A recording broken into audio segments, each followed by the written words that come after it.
Hello friends, स्वागत है आप सभी का मेरे चैनल अभी एस्ट्रोलॉजी में। देखिए, जन्म कुंडली के अंदर 9 ग्रह विराजमान होते हैं।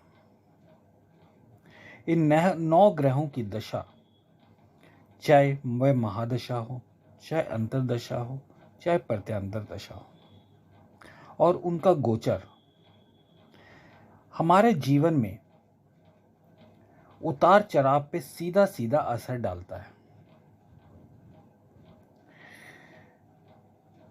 सभी ग्रहों के जो अच्छे बुरे परिणाम होते हैं,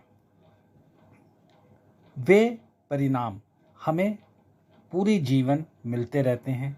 खास तौर से जो भी अच्छे परिणाम या बुरे परिणाम हैं, वो हमें ग्रहों की महादशा और उनके गोचर काल में देखने को मिलते हैं। इसलिए किसी भी ग्रह की महादशा अगर आपकी चल रही हो, तो वह ग्रह हमारे जीवन में सबसे ज़्यादा इम्पोर्टेंस लेके आता है। यानी सपोज कीजिए आपकी अभी राहु की महादशा चल रही है, तो रूलिंग प्लैनेट जो हुआ वो राहु हुए। सपोज कीजिए अभी आपके गुरु की महादशा चल रही है, तो आपके जो रूलिंग प्लैनेट हुए गुरु हुए।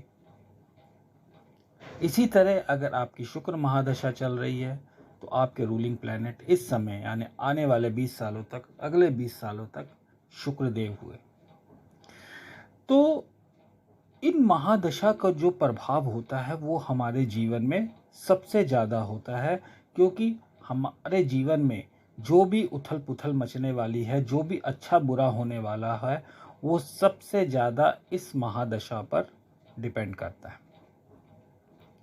इस क्रम में मैं आपके लिए आज शुक्र दशा के बारे में बताने पे आ रहा हूं कि शुक्र की महादशा बहुत लंबे समय तक चलती है, यानी 20 साल तक सभी ग्रहों की महादशा में सबसे बड़ी महादशा है। अब इस महादशा को जानने से पहले सबसे पहले हम इसके कारकत्व के बारे में जानते हैं कि शुक्र का स्वरूप क्या है। सबसे पहले हम शुक्र का स्वरूप समझना होगा। यह जानना होगा कि कौन कौन सी क्रियाओं और वस्तुओं का प्रतिनिधित्व शुक्र करता है, क्योंकि इन्हीं सब चीजों का आना और जाना हमारे जीवन में शुक्र की प्लेसमेंट पर डिपेंड करेगा। शुक्र अर्थात लग्जरी, हर प्रकार की विलासितापूर्ण वस्तुओं के कारक शुक्र है। जितनी भी लग्जरी चीज आप देखें, महंगे होटलों में खाना, महंगी महंगी फ्लाइटों पे घूमना, महंगे महंगी जगहों पर जाना, महंगे महंगे वस्त्र पहनना इत्यादि, शुक्र अर्थात स्त्री, स्त्रियों के स्थिर कारक जो हैं वह शुक्र है। आपकी जीवन में स्त्रियों का आगमन होगा या स्त्रियां आपसे दूर रहेंगी, ये शुक्र पर डिपेंड करता है। शुक्र अर्थात वाहन, साइकिल से लेकर बाइक और बाइक से लेकर कार और कार से लेकर जेट विमान तक का कारक शुक्रदेव को माना जाता है। शुक्र अर्थात हीरा, श्रृंगार, तो उत्तम से उत्तम गहने और विशेषकर हीरे जड़े गहनों के कारक शुक्रदेव माने जाते हैं। इसके अतिरिक्त शुक्रदेव जो हैं काम सुख के कारक हैं। काम क्रियाओं और स्त्री संसर्ग के कारक शुक्रदेव को माना जाता है। शुक्र अर्थात संगीत, हर प्रकार का संगीत और वाद्य यंत्रों के कारक केवल और केवल शुक्रदेव हैं। शुक्र अर्थात सिनेमा, नाटक, संसार का प्रत्येक अभिनेता अभिनेत्री शुक्र के प्रभाव में ही रहता है, क्योंकि शुक्र ही फिल्मों और टीवी सीरियलों में अभिनय का कारक है। ये मैंने आपको कुछ महत्वपूर्ण कारकत्व शुक्रदेव के बताए। अब अगर शुक्र ग्रह किसी जातक के लिए शुभ फलदायी है, तो ये जो भी बातें मैंने अभी पीछे आपको बताई, इन क्षेत्रों में आपको अपार सुख प्राप्त होगा। शुक्रदेव आपकी समृद्धि विकास करेंगे। ये सभी भौतिक सुख आपको दिलाकर रहेंगे। किसी भी पुरुष के महिलाओं के साथ रिश्तों का सीधा संबंध हमें शुक्र से पता चलता है, जैसे मैंने अभी पीछे भी बताया। तो शुक्र की स्थिति डिपेंड करती है कि आपके किसी महिला के साथ संबंध कैसे होंगे, अच्छे होंगे, बुरे होंगे। इसलिए कुंडली में शुक्र का बलवान होना बहुत जरूरी है अगर आपको शुक्र के इन कारकत्व को प्राप्त करना है तो।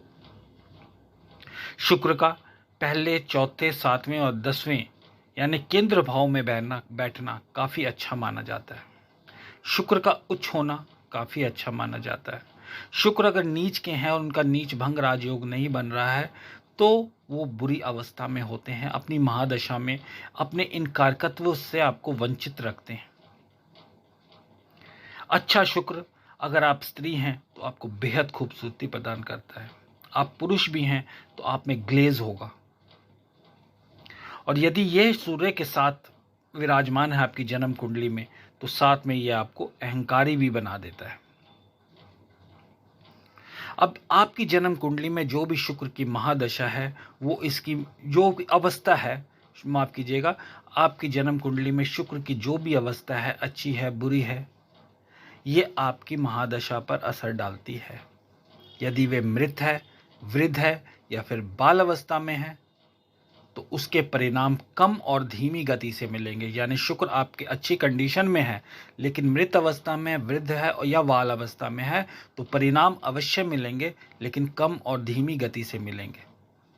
ये नियम सभी ग्रहों पर लागू होता है, ऐसा नहीं है कि शुक्र पे ही लागू होगा। इसलिए आपको अपने ग्रह के मृत, वृद्ध और बाल अवस्थाओं को भी देख लेना है कि उस अवस्था में तो आपकी शुक्र नहीं है। कुंडली में शुक्र का किसी बुरे ग्रह जैसे राहु केतु के साथ कुयोग अगर होगा तब ये आपको दिक्कतें पैदा करेगा। शुक्र अपने घर यानी तुला, वृषभ राशि में है या फिर मीन में उच्च का होकर है तो जीवन में काफी अच्छे फल प्रदान करता है। तो आपको शुक्र के प्रभाव को देखना है तो अपनी जन्म कुंडली में उसकी स्थिति को अवश्य देखना है, तब आप जान सकते हैं कि आपकी महादशा अच्छी जाएगी या बुरी। आज के लिए इतना ही। धन्यवाद।